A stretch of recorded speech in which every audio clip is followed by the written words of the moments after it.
sampai jumpa lagi di channel saya. Kali ini saya akan membahas tentang inverter dari Indoware ini. Ini kemarin inverter saya ini kena error E11. Jadi saat dinyalakan posisi standby on selama 2 bulan, tiba-tiba inverter ini dari LCD di sini mengeluarkan kode E11. Nah, kode E11 itu di buku manualnya bawaan dari Indoware itu error karena ada salah satu kabel yang short. Nah, posisi kemarin saya nyalakan kabel output ini sudah saya cabut, terus tidak ada beban out, saya nyalakan tetap keluar E11. Nah, setelah saya cek dari beberapa part itu ternyata dia itu gagal di stack 2. Stack 2 itu ada posisinya di sini. Nah, jadi di sini itu tidak ada gagal voltage, ibaratnya kalau di LCD sini itu E13 itu tidak ada arus di bagian stack 2 di sini. Nah, terus saya tanya sama adminnya dari Indoware melalui pesan WhatsApp. Saya kasih tahu masalah yang ada di inverter saya. Kemudian dari admin itu menyarankan untuk mengecek MOSFET yang berada di bagian stack 2 sini. Ya, di stack 2 sini ada 4 MOSFET di baliknya EGS ini. Jadi semua ini saya copot, dari baut utama ini saya copot, terus kabel ini saya copot, kipas saya copot, bagian baterai di sini saya copot, kemudian EGS nya ini juga saya copot, saya buka, saya cek satu persatu bagian MOSFET-nya. Ternyata ada salah satu dari keempat MOSFET tersebut, ada salah satu yang short. Dia itu dicek pakai multitester manual, posisinya dikasih arus bolak-balik dia tetap jalan. Harusnya MOSFET itu kalau dikasih arus bolak-balik itu dia tidak mau, dia hanya membaca satu arah arus saja. Nah, situ saya tanya sama adminnya lagi, gimana kalau saya mau ganti sendiri, tidak usah saya kirim balik ke alamat Indoware.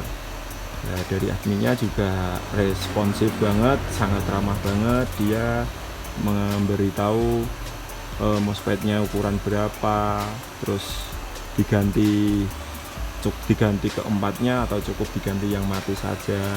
Nah, di situ selama MOSFET di sini itu yang mau diganti, penggantinya itu ukurannya sama, diganti satu tidak apa-apa.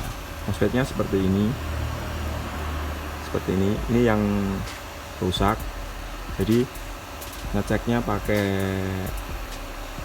multitester manual kalau saya.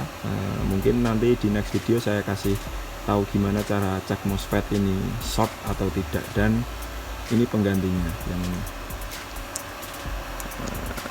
penggantinya seperti ini. Nah, ini di sini ada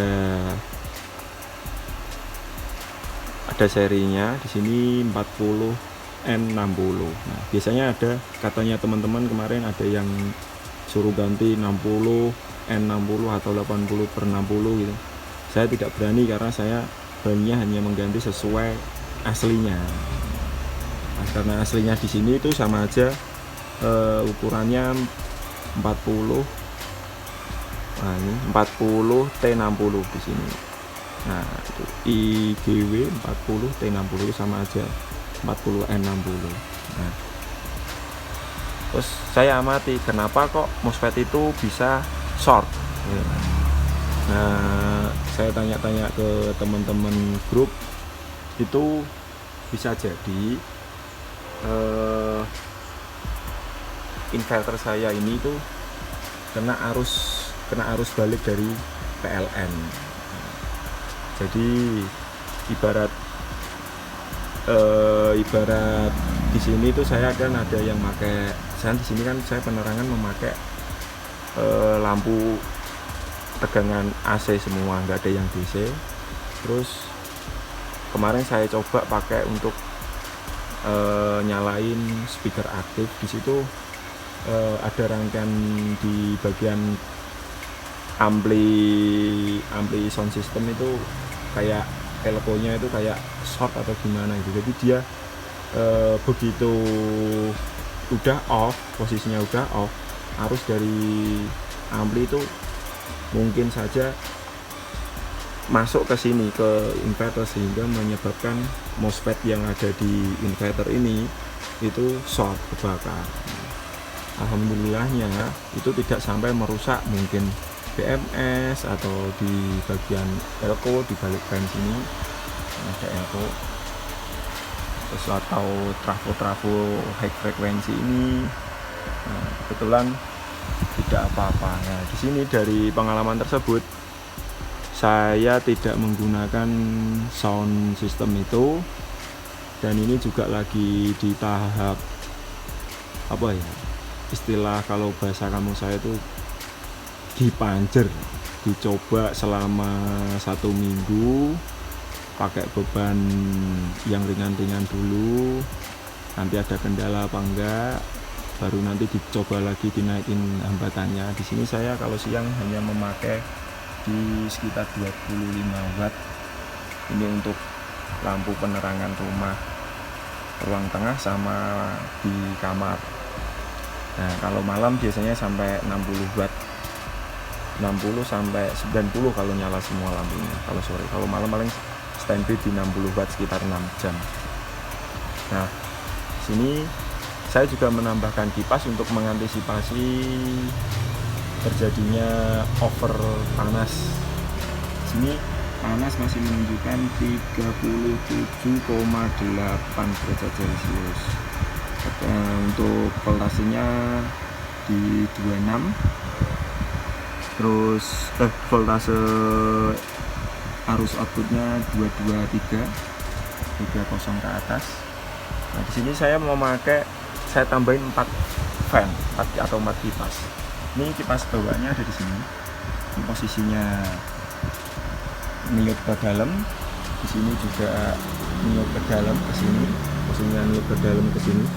Nah, kenapa saya tambahin? Karena di sini kipas ini tuh posisinya dia hanya menyala saat posisi inverter itu sekitar 45 derajat ke atas, dia baru nyala.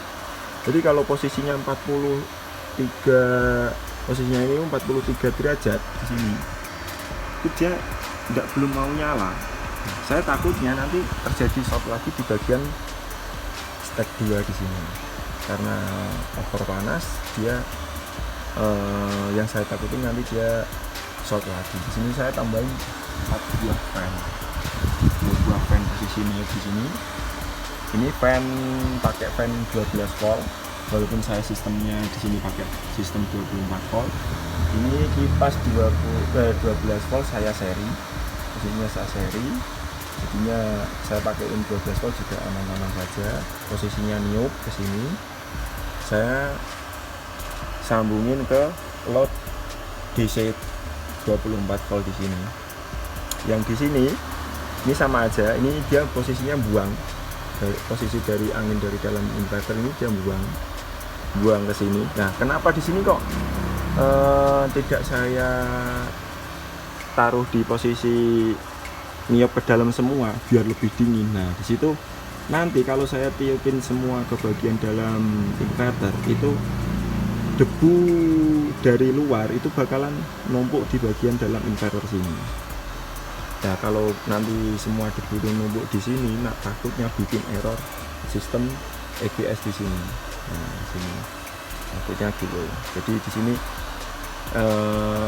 posisinya ini dapat dari kipas ini itu niup ke bawah untuk mendinginkan posisi ini, pendingin stack 2 ini sama yang di sini. Nah nanti kalau saya bikin kayak gini itu debu dari yang ditiup dari sini itu kelempar kedua fan ini. Nah untuk kipas bawaan ini aslinya saya taruh di sini itu dia jarang nyala. Kalau beban nggak terlalu besar dia nggak mungkin nyala. Nah sini nanti di video selanjutnya saya akan kasih tahu gimana cara cek MOSFET untuk tahu posisi MOSFET short atau tidaknya. Nanti saya bandingkan dengan yang normal sama yang rusak. Oke, sekian dulu dari video dari saya. Terima kasih.